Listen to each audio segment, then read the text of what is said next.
9월 9일입니다. 옛사람을 벗어버리고 새 사람을 입어라 라는 제목으로 에베소서 4장 17절에서 24절까지 말씀입니다.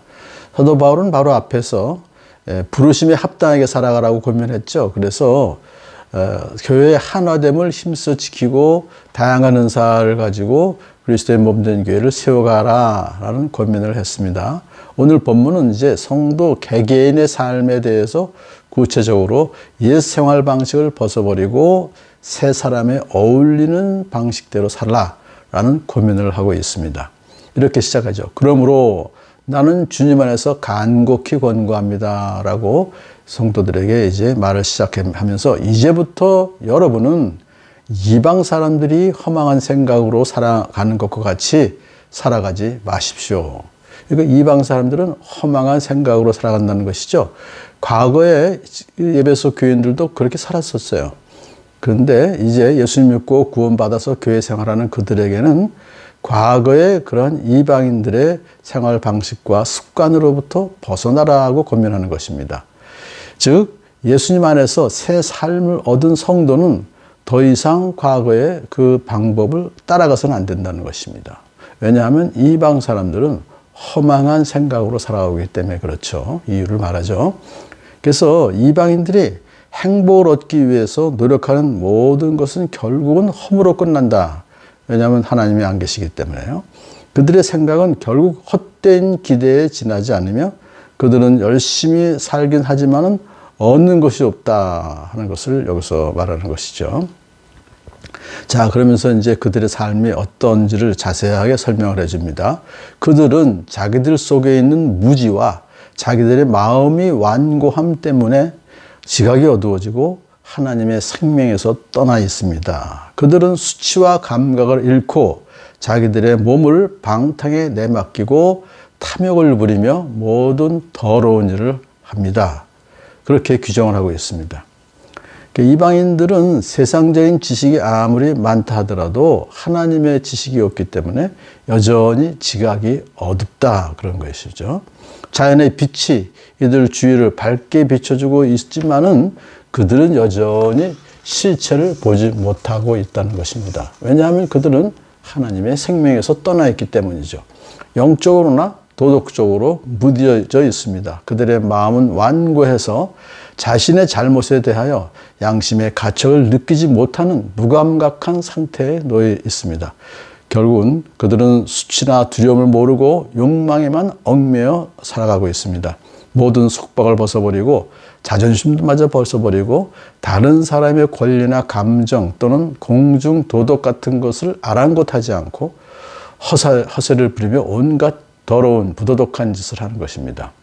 왜냐하면 그들은 생명을 주신 하나님을 알지 못하기 때문이죠. 자, 이방 사람들의 생활에 대해서 자세하게 얘기한 다음에 이제 그러나 라고 하는 대반전이 이루어지죠. 에베소 교인들에게 오늘날 또한 우리 교회 생활하고 있는 성도들에게 이렇게 이제 지금부터 권면을 시작합니다. 여러분은 그리스도를 그렇게 배우지는 않았습니다. 과거에 예수님 믿을 때에 이제 사도들로부터 배운 것이나 또는 다른 성도들로부터 그리스도를 그렇게 배우지는 않았습니다.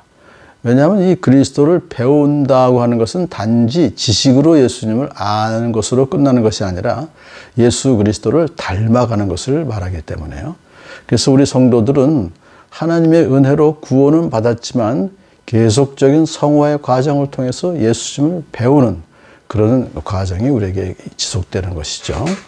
자, 여러분이 예수님 안에 있는 진리대로 그분에 관해서 듣고 또 그분 안에서 가르침을 받았으면이라고 가정법을 썼지만은 그 내용은 이것은 대단한 긍정이죠.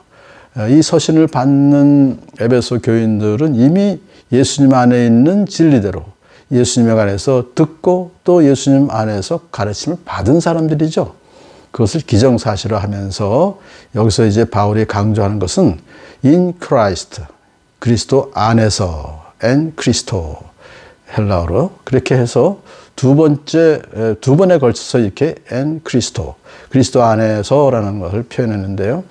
이것은 에베소 교인들은 그리스도 안에서 가르침을 받았고 가르친 것 역시 그리스도 안에서였으며 또 깨닫게 된 것도 역시 그리스도 안에서였다. 이것을 강조하고 있습니다.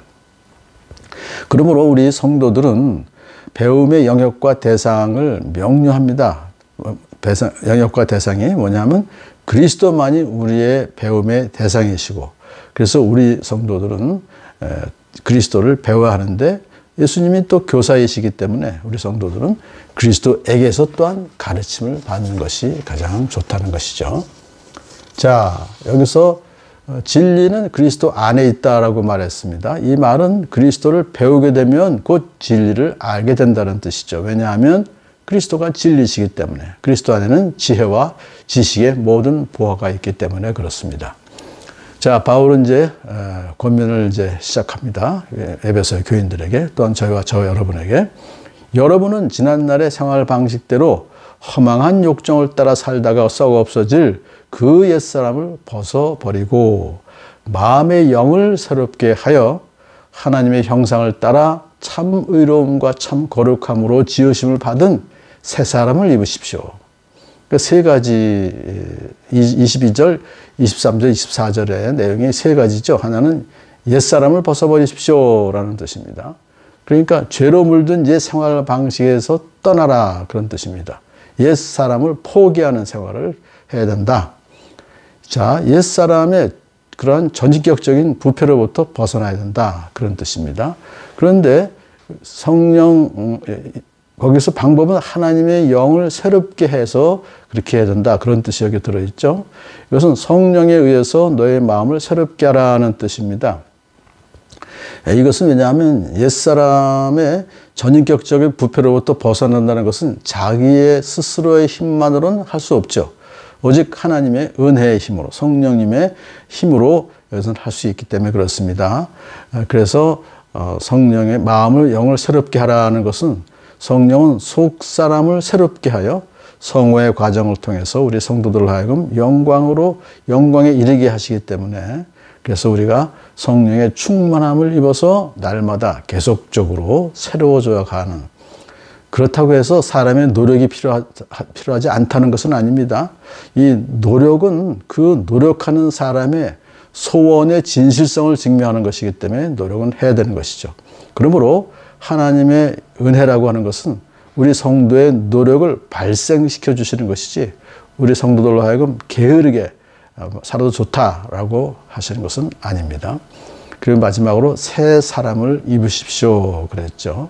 하나님의 형상을 따라 참 의로움과 참 거룩함으로 지으심을 받은 새 사람을 입으십시오.